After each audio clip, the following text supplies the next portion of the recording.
talking to your child about gender and sexual orientation without embarrassment. Hello, dear parents. Welcome back to our familiar podcast channel. I know that, in the journey of parenting, there are conversations we eagerly want to have with our children. But there are also topics that make us hesitant, unsure of where to start or how to approach them correctly. One such topic is gender and sexual orientation. But did you know, parents, that having open conversations with your child about this topic brings immense benefits? Before we dive into the details, let's first explore the main reasons why this conversation is so essential. First, it helps protect your child from prejudice and misinformation. Second, it teaches your child to respect differences in others. And finally, it builds a strong bridge for you and your child to discuss other challenging topics in the future. Now, let's explore each of these benefits and learn how to talk to your child in a natural and effective way. Why is this conversation so important? Protecting your child from prejudice and harm. Many parents worry that one day their child might become a target of cruel teasing, simply for being different or because of their peers' lack of understanding. At some point, your child might be called gay or other derogatory terms, even if they aren't homosexual. The reality is that, in school environments, many children, both those who identify with diverse gender identities and those who don't, face verbal or physical attacks just for being perceived as different. So, what can we do? Talking to your child early about sexual orientation is like equipping them with mental armor. It helps them face fears, filter out misinformation, and gain the strength to stand up to the negative biases they will inevitably encounter in life. Teaching respect and understanding. Next, let's think about the world our children are growing up in.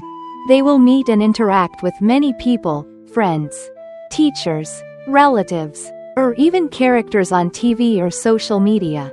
In that diverse world, they will undoubtedly encounter people who are homosexual. When your child is curious and asks questions, if we stay silent, not because we're prejudiced, but because we're unsure how to explain, it leaves them to seek answers elsewhere. Those sources might be accurate, or they might be misleading. Our unintentional silence could lead our child to believe this is a taboo or scary topic. This is a golden opportunity for parents to help their child gain accurate understanding. You don't need to immediately express full support if you're not ready. But providing accurate information is crucial.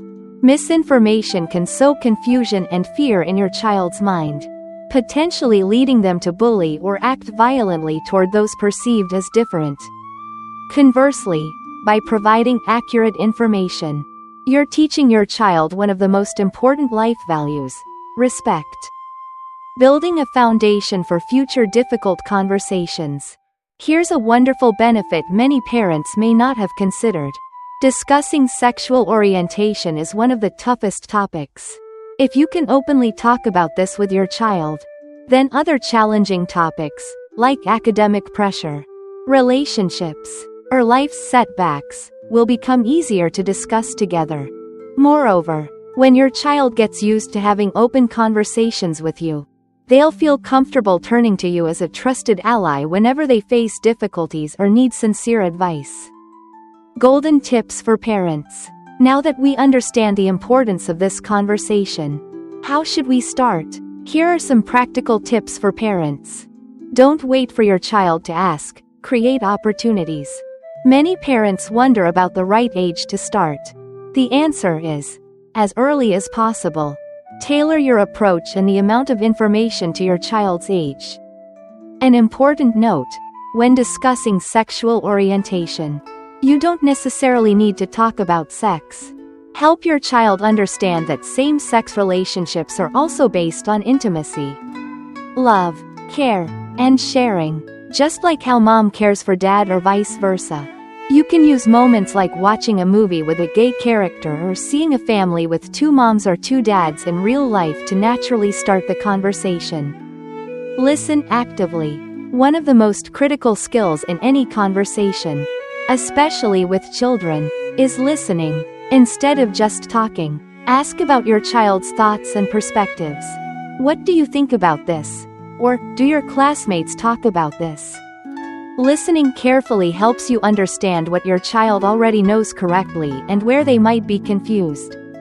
This allows you to guide the conversation effectively. Reinforce and repeat information. Don't expect one conversation to be enough.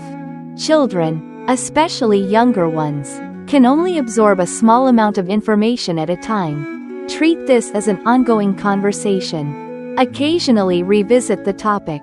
Ask what your child remembers from previous discussions. And use those moments to correct misconceptions and provide new information. Be comfortable admitting when you don't know. There will be times when your child asks questions that stump you. Don't worry, be honest and say, "That's a tough one, and I'm not sure either. Let me look into it. And we can talk more about it later." How you respond matters more than the answer itself. This shows your child that no question is silly, and curiosity is normal. It also sends a powerful message that they can always come to you with any question. Talking to your child at different ages. Now, let's get into the specifics of how to talk to your child at different stages of development. Starting with preschoolers. For preschoolers, ages 3 to 5. At this age, children are like walking question machines. Their questions are endless, and your answers should be simple and specific. For example, if your child sees two neighbors raising a baby together and asks, "Who's the mom? And who's the dad?" you can simply explain, "Both are the baby's moms. They're a family, and they love their baby very much." This is also the stage where kids love role-playing. It's perfectly normal for your 5-year-old son to want to wear a dress or your 4-year-old daughter to prefer playing with superhero toys. Understand that experimenting with roles and toys associated with different genders is a healthy and normal part of their development. For school-age children, ages 6 to 12. As your child enters school, their world expands, and their questions become more complex. If they ask, "Mom, Tuan said Ms. Van is gay. What does that mean?" you could respond, "Being gay means Ms. Van loves another woman. Just like how mom loves dad." As they approach 11 or 12, their bodies start changing, and they may become curious about attraction to others, whether opposite or same sex. This is completely normal. They might face situations like being teased for holding hands with a close friend or using terms like gay to tease others.